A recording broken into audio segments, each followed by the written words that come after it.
नमस्कार दोस्तों, मैं हूं आपका दोस्त विनोद शर्मा। और भिवानी में एक वकील को दो मजदूर चुनाव लगा गए, ऐसा आपने आज के अखबार में पढ़ लिया होगा। पूरी खबर हम आपको बताने जा रहे हैं कि दो लोग नासमझ या फिर अनजान बनकर के एक व्यक्ति के पास पहुंचे। नाम कुलदीप सिंह, जो कि वकालत का काम है, उनका पेशा वकील है और भिवानी कोर्ट में ही प्रैक्टिस करते हैं।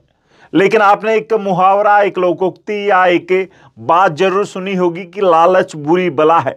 उसी लालच में फंस करके जो कुलदीप सिंह वकील हैं, वो अपने 20 लाख रुपए गंवा बैठे।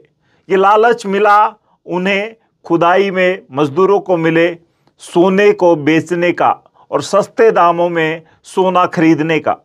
ये कहानी शुरू हुई, वो अनजान तरीके से वकील कुलदीप सिंह से मिले और कहा कि हमें अचानक खुदाई में सोने जैसा मिला है, जिसकी जो कीमत है या फिर सारी चीज़ें हैं, कहाँ सेल करना है हमें नहीं पता है, क्या आप हमारी मदद कर सकते हैं। इस दौरान धीरे धीरे लालच जगने लगा और वकील साहब 2 या 3 जो मनके हैं वो उनकी माला से लेकर के एक ज्वेलर के पास पहुंच गए और ज्वेलर ने कह दिया कि ये सोना खरा है, ये सोना सही है। उसके बाद वकील साहब से उन्होंने डिमांड की कि 20 लाख रुपए में हम अपना सारा, लगभग जिसका वजन 2 किलो के आसपास है, वो सोना बेच देंगे।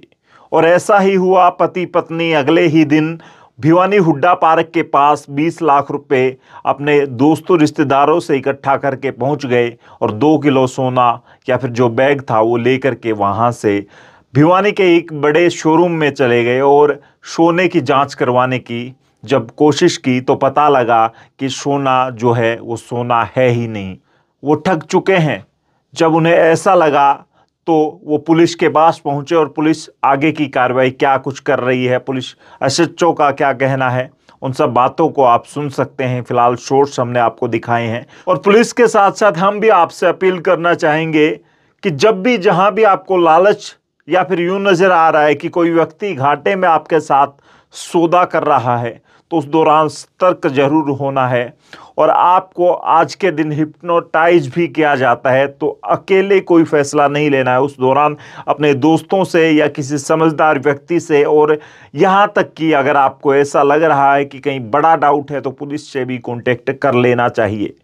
कुलदीप सिंह की ये कहानी पूरे भिवानी वासियों को शायद सचेत करेगी, लेकिन ऐसे ही अब ये जो आम आदमी होते हैं या लुटेरे होते हैं या बड़े लोगों को टारगेट बनाना शुरू कर चुके हैं, क्योंकि वकील, पुलिस, इस तरह के जो पद आते हैं, इनसे लोग थोड़ा सा इन्हें समझते हैं कि ये लोग समझदार ज़्यादा हैं। लेकिन अब समझदारों को टारगेट बनाया जा रहा, हो सकता है ये नंबर अगला आपका हो। आने वाले वक्त में सचेत रहें, सतर्क रहें। और फिलहाल पुलिस अधिकारी का क्या कहना है वो सुने। और बैटरी को लुब्रिकेशन, ये सारा काम आ गया। डिस्काउंट कौन करेगा?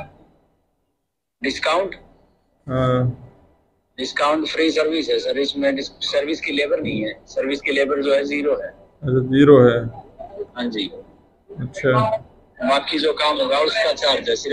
कल तकरीबन दोपहर के टाइम हमें ज्ञात हुआ कि हमारे पास कंप्लेनेंट कुलदीप कुमार जी आए, जिन्होंने बताया कि भाई हुड्डा पार्क के सामने उसको 2 व्यक्ति थे, तकरीबन 35 से 40 वर्ष की उम्र के, और एक लेडीज 60 साल से लगभग प्लस उम्र की थी, जिन्होंने उसको कुछ सोने के मणि वगैरह दिखा के क्या कहते हैं उनसे 20 लाख रुपए कैश हड़प लिए। जब इसको पता चला, इसने तेईस शोरूम में जाके चेक कराया तो वो सभी फर्जी निकले।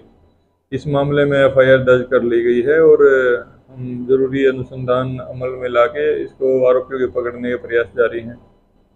कुलदीप कुमार जी यहीं क्या कहते हैं भिवानी के रहने वाले हैं और पेशे से वकालत का काम करते हैं भिवानी में। और इनको तकरीबन 3-4 दिन पहले ये हुड्डा पार्क पर मिले थे, जिन्होंने बताया कि भाई हम मजदूरी का काम करते हैं, घर तोड़ने का, और हमें घर खुदाई में कुछ सोने जैसी चीज़ें मिली हैं, तो हम गरीब आदमी इसको कहीं बेच सकते नहीं, तो हमारी मदद कर दो। जो इस बात को लेकर उन्होंने 3-4 मणिये जो उनके पास थे उसमें से तोड़ के इनको दे भी दिए। जो इन्होंने चेक करवाया तो वो असली निकले, जिससे इनको विश्वास हो गया कि भाई ये ठीक है, जो इनके पास मेटेरियल है वो असली है। तो इस जांच में आके उनकी बात होगी। तो कल इस मद्देनजर रखकर उन्होंने 20 लाख रुपए की डिमांड रखी थी, जो वकील साहब अपनी पत्नी के साथ कल हुड्डा पार्क पर जाकर उनको 20 लाख रुपए सौंप दिए और लगभग 2 किलो के तकरीबन ये मणिये थे। मैं आपको दिखा देता हूँ इस तरह के। तो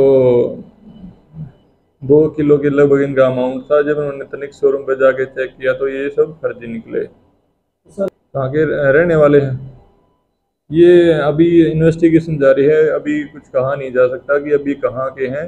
मेनली बोलचाल से उन्होंने तो यूपी साइड के ही बताया था कि हम वहाँ के रहने वाले हैं।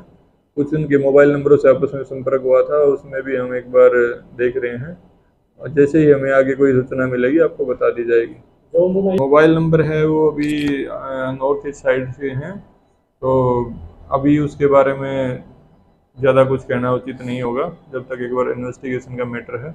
अभी तक प्राथमिक जांच में यही पाया गया कि भाई जो क्या कहते हैं इनके साथ में गोल्ड के आइटम दिखा के भाई ठगी की गई है, लगभग 20 लाख रुपए की ठगी हो गई है। और उसके बाद से क्या कहते हैं जब दोबारा संपर्क करने का प्रयास किया गया तो बंदे मिले नहीं हैं। तो ये लगभग एक गैंग है जो इस तरह के ऑपरेट में लगातार काम करती है।